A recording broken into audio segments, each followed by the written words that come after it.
Hello, everyone. Welcome back to Path to Real English. I'm so happy you're here with us today. If you can understand English but still struggle to speak quickly, this episode could change the way you practice. Hey everyone! Great to be here again. And today we're talking about something almost every English learner wants: how to start thinking in English instead of translating everything in their head. Yes, because sometimes you know the words, you know the grammar, you understand what someone is saying, but when you want to speak, your brain starts translating from your first language into English. And that can be really slow. You think about the sentence in your language, translate it, check the grammar, find the words, and then finally speak. By that time, the conversation has already moved on. Exactly. So today we're going to show you how to slowly train your brain to think directly in English. And don't worry, we're not going to tell you to think in English for 24 hours a day starting tomorrow.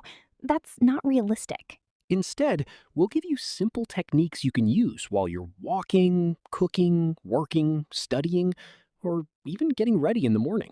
By the end of this episode, you'll know how to start thinking with simple English, how to stop translating every sentence, and how to turn everyday activities into English practice. And we want you to participate. While you're listening, try answering our questions out loud. Don't just listen. Also, tell us in the comments, do you usually think in English or do you translate from your first language? And if you want more practical English lessons like this, don't forget to like the video and subscribe to Path to Real English. So let's stop translating for a moment and start training your English brain. Let's get started. Let's start with the biggest problem, translating every sentence in your head. Imagine you're walking into your kitchen and you want to say, "I need to drink some water." If you translate every word, your brain might go through several steps before you speak. But instead, you can connect the situation directly with English. "I need some water." That's the first idea. Connect English words with real situations, not with translations. You don't need complicated English. In fact, simple English is perfect for this. Look around your room right now. What can you see? Maybe you can say, "There's a table. My phone is on the table.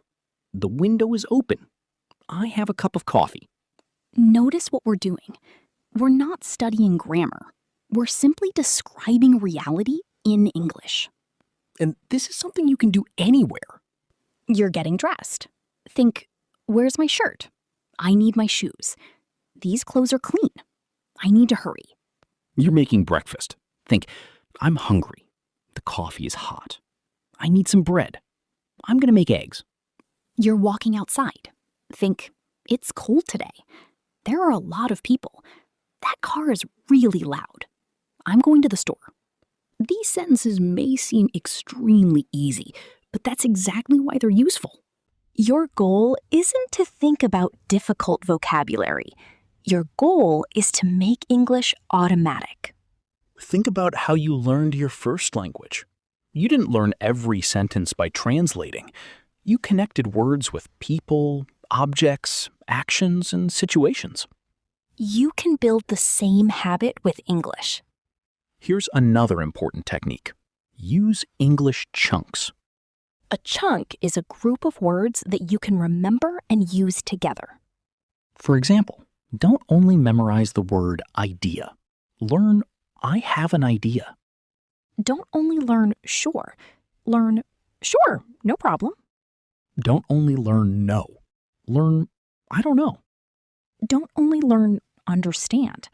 Learn I don't understand. These chunks help you speak faster because you're not building every sentence from zero. Let's practice. I'll give you a situation. You're thirsty. What do you think? "I'm thirsty. I need some water."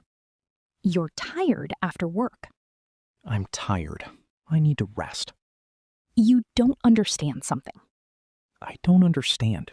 Can you explain it?" Great! Now you try.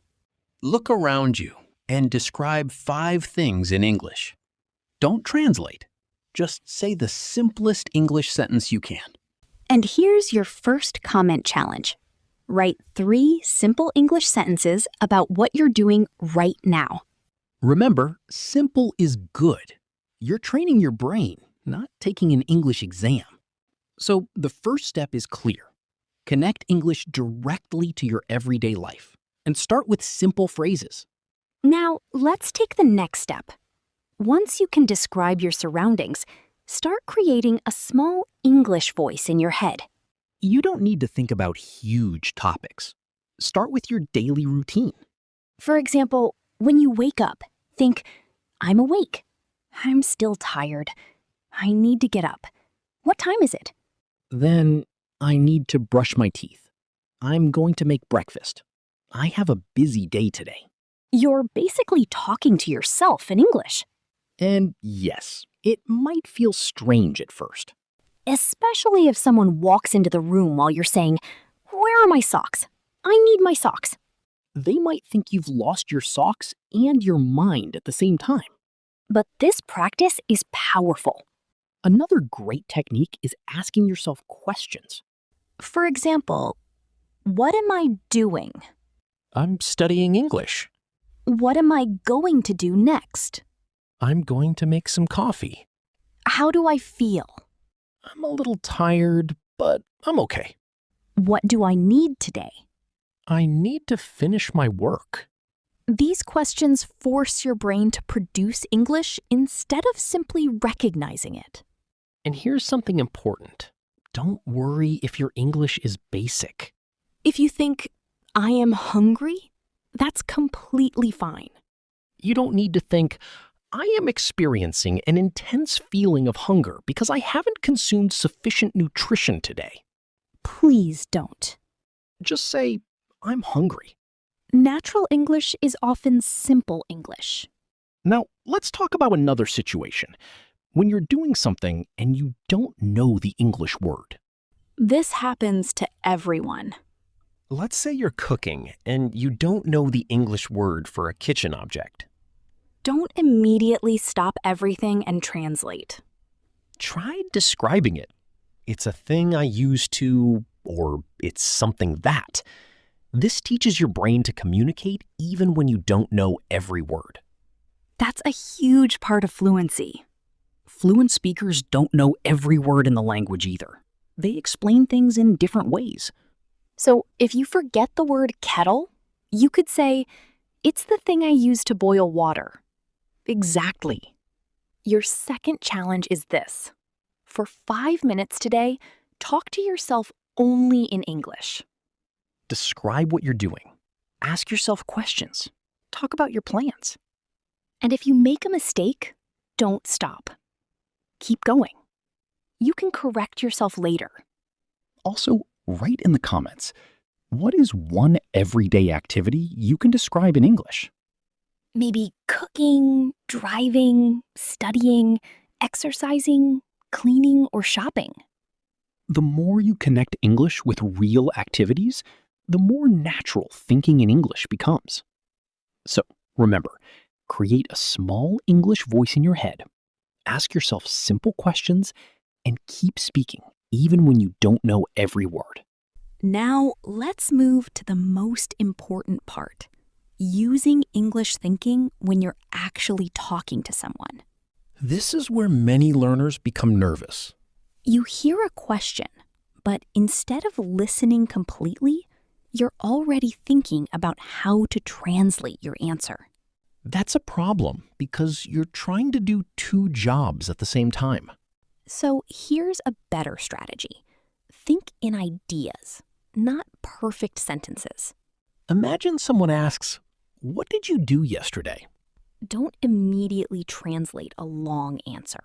First think work, lunch, friend, movie. Then turn those ideas into simple English. I went to work. I had lunch with a friend. And then we watched a movie. That's much easier. Another useful trick is learning common conversation starters. For example, well, let me think. Actually, I think, for me, It depends. These phrases give your brain a little extra time. If someone asks, "What's your favorite movie?" you don't need to answer instantly. You can say, let me think. I really like... That sounds natural, and it gives you time to organize your thoughts. Here's another important habit. Stop trying to make every sentence perfect. If you focus too much on grammar while speaking, your brain can freeze. Instead, communicate the message first. You can improve the grammar later. Let's practice. What do you usually do in the morning? I usually wake up around 7. I make coffee, check my phone, and then start working. Great. What do you like doing in your free time? I like watching movies and going for walks. Sometimes I just stay home and relax. Excellent. Now you answer those questions out loud. Don't translate word by word. Think of 3 ideas first, then speak. And here's a powerful daily habit. Change the language of small parts of your life into English. Your phone settings can be in English. Your shopping list can be in English. Your notes can be in English. You can even name your reminders in English. Instead of writing buy bread in your first language, write buy bread. These tiny changes give your brain more English exposure throughout the day. And remember our 3 steps. First, think about simple ideas. Second, connect those ideas directly to English. Third, speak without waiting for perfect grammar. If you practice this every day, you'll slowly notice something exciting. You'll start having small thoughts in English without forcing yourself. And that's exactly what we want. Common mistakes. Let's talk about some mistakes learners make when trying to think in English. Mistake number 1, trying to think in advanced English immediately. If you're thinking, I need to develop a comprehensive strategy to improve my linguistic abilities, you're making it harder than necessary. Start with, I need to improve my English. Simple English gives you speed. Mistake number 2, stopping every time you don't know a word. Instead of stopping, describe it. If you forget umbrella, say, the thing I use when it rains. Mistake number 3, correcting every tiny grammar mistake while speaking. If you say, yesterday I go to the store, don't freeze. Keep going. Yesterday, I go to the store and I buy some food. Later, you can correct it. Yesterday I went to the store and I bought some food. Mistake number 4, waiting until you're fluent before you start thinking in English. That's like waiting until you're fit before you start exercising. You become better by practicing. So don't worry about mistakes. They're evidence that you're trying. Keep your thoughts simple, keep moving, and keep practicing. Now it's time for a quick challenge. We're going to give you situations, and we want you to think in English. Situation 1. You wake up in the morning. What do you think? Try, I'm tired. What time is it? I need to get up. Situation 2. You're hungry. I'm hungry. What should I eat? Situation 3. You're getting ready to leave. Where are my keys? I need my phone. Okay, I'm ready. Situation 4. Someone asks, what are you doing today? Think of 3 ideas first, then answer. I'm working this morning. Later, I'm going to the store. Tonight, I'm probably going to relax. Your challenge is to do this for 5 minutes today. No dictionary, no translation app, no worrying about perfect grammar. Just English. And if you forget a word, describe it. Finally, write 1 sentence in the comments that you want to start thinking in English every day. Remember, fluency doesn't come from knowing every English word. It comes from being able to communicate your ideas naturally. So let's quickly review what we learned today. First, Stop translating every sentence. Connect English directly to objects, actions, and situations around you. Second, create a small English voice in your head. Describe your day, ask yourself questions, and use simple English. Third, when you're speaking with someone, think about ideas instead of trying to create perfect sentences. And remember, simple English is not bad English. In fact, simple English can be incredibly powerful. You don't need to wait until you have perfect grammar or thousands of vocabulary words. Start with the English you already know. Say, I'm hungry. Say, I'm tired. Say, I need to go. Say, what am I doing today? These little sentences are training your brain. And if you do this every day, those little sentences can slowly become automatic. So here's your challenge.